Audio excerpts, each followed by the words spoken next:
Որ դեպքում է երկրորդական նախադասությունը միանում ով հարաբերական դերանունով, որ դեպքում որ հարաբերական դերանունով։ Երբ ունենում ենք որոշի ստորադաս նախադասություն, այդ դեպքում միանշանակ միանում է երկրորդական նախադասությունը գլխավորին,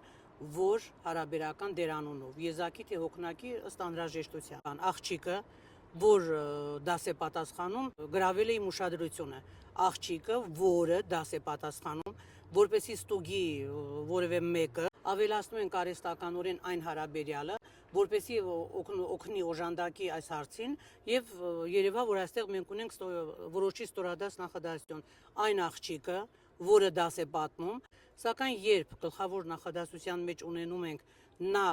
հարաբերյալը արտահայտված անձնական դերանունով, այսպիսի դեպքերում մենք ունենում ենք ով դերանվան կիրառություն։ Նա կարող է ցանկացած հոլովաձևով գործածվել եզակի եւ հոգնակի թվերով։ Նույնը ովը կարող է գործածվել եւ եզակի եւ հոգնակի թվերով, բայց միևնույն է այսպիսի դեպքերում մենք պարտադիր պետք է գործածենք ով հարաբերական դերանունը։ Նա,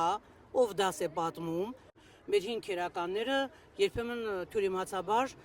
սխալ մտքեր են ձևակերպում այստեղ։ Կարող եմ վկայակոչել Գարեգինյան գիրքը, որում գրում է նա, որը, սա էլ ասում է կարելի է ճիշտ համարել, կամ այն աղջիկը, ով դաս է պատմում, ասում է սա էլ կարելի է ճիշտ համարել, սակայն դա ժամանակակից հայերենում ոչ ընդունելի ձև է,